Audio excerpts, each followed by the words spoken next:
Bonjour à tous. Aujourd'hui, je fais cette vidéo explicative pour pouvoir encore une fois montrer un peu l'avancée du projet et tout. Euh, Ça sera nécessaire. Bon, on a essayé en fait de pallier aux recommandations de monsieur sur le fait que la clé privée devrait être sous format QR. Donc, on a essayé de travailler là-dessus. Bon, toujours le problème de déploiement, mais vu que ça a été dit, on va essayer de le faire en production dans les jours à venir. Donc, bon, sans plus tarder, je vais présenter directement la chose.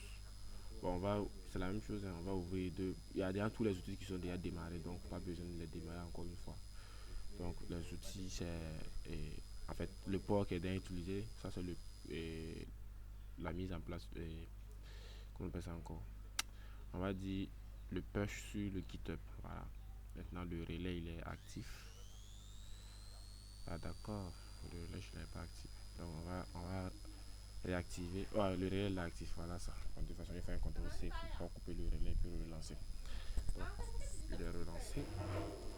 Donc du coup on peut par exemple ouvrir deux navigateurs privés pour ça. Donc on ouvre encore les deux navigateurs privés. En fait, je relance ça sur le port qu'on souhaite utiliser. Ici, bon, je vais fermer le port et réouvrir le port avec Go Live. Ça va ouvrir directement. Et puis je vais récupérer l'adresse Go Live sur le port 5000. Du coup, on revient sur la page. Ok, voilà. Donc je récupère en fait ça et puis je passe sur l'index, les éléments de navigateur privé. Donc on relance ça. Et ici, on relance. Pourquoi je le fais sur le navigateur privé? Parce que sur le navigateur privé, il ne garde pas de cache. Donc c'est comme à chaque fois, c'est comme si on relance en fait l'interface nouvellement. Parce que si on relance ça sur un navigateur classique, ça va garder les caches.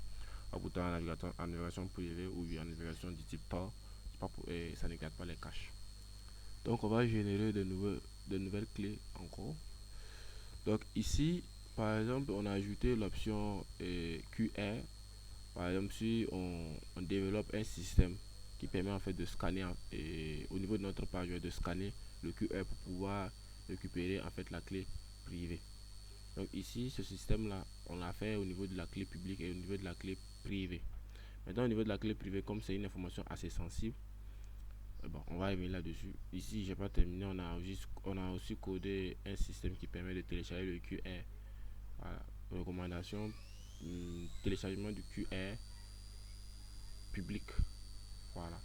C'est vrai, on a mis l'option au niveau de la clé privée, mais bon, ce serait recommandé en fait de faire ça au niveau de la clé publique uniquement. Parce que bon, on va scanner, c'est vrai, on va scanner la clé publique, on peut le garder juste à côté, par exemple, et faire la capture d'écran du code QR, mettre ça sur un drive à quelque part pour ne pas perdre. Du coup, on a ça, fermé, on reclique dessus, on peut télécharger, on va lancer, télécharger le code, on dit QR, copier et télécharger, et on télécharge ça en format PNG sur notre key public avec le nom. On va pas télécharger. Donc sans plus tarder, on passe au vif du sujet. La clé publique et la clé privée, elle est masquée, mais cette fois-ci, de base, elle est masquée. On peut l'afficher. Et en voulant l'afficher, en fait, comme c'est toujours des informations sensibles, on va essayer en fait comment dire, de prévenir l'utilisateur que ce qu'il veut faire est assez risqué. Voilà, il y a un message d'avertissement de sécurité qui vous dit en fait que vous êtes sur le point d'afficher votre clé privée. Donc il faut vous assurer en fait qu'il n'y a personne derrière vous qui est derrière votre écran, que vous n'êtes pas dans un lieu public, qu'aucune application malveillante n'est en cours d'exécution, du coup, et vous comprenez les risques. Donc votre clé privée donne un accès complet à votre identité, et ça c'est vrai. Puisque c'est pas de la clé privée même qu'on a généré la clé publique. Donc vous voyez que cette fois-ci, cette information, elle n'est vraiment pas à négliger. Elle n'est vraiment pas à négliger.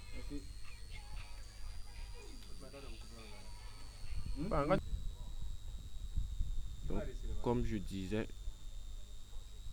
ce n'est pas à prendre à la légère. Donc je comprends et j'affiche la clé. Donc voici la clé affichée ici. Et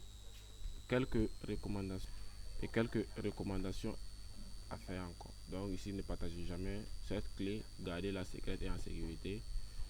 Ouais, ouais. Bon, vu que dès que je ferme en fait je ferme ça, j'affiche et j'essaie de faire une autre chose.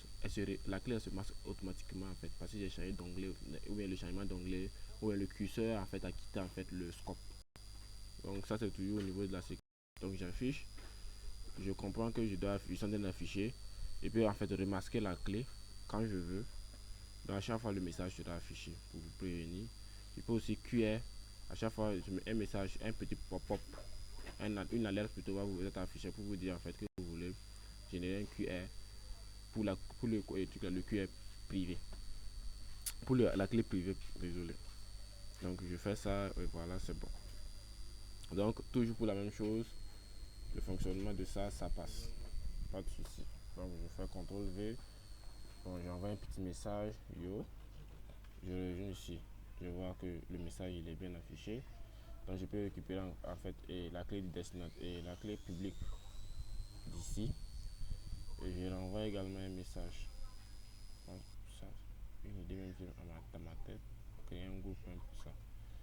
Donc CTRL V et bien reçu. Ok. Donc j'envoie. C'était envoyé et ici. Donc remarquez que ce qu'on envoie ici c'est en bleu. Et les reçus sont en blanc. Voilà. Donc c'était un peu ça. La mise à jour a été faite sur le repo GitHub. Cette vidéo sera sur YouTube également pour être à l'appréciation de monsieur. Merci.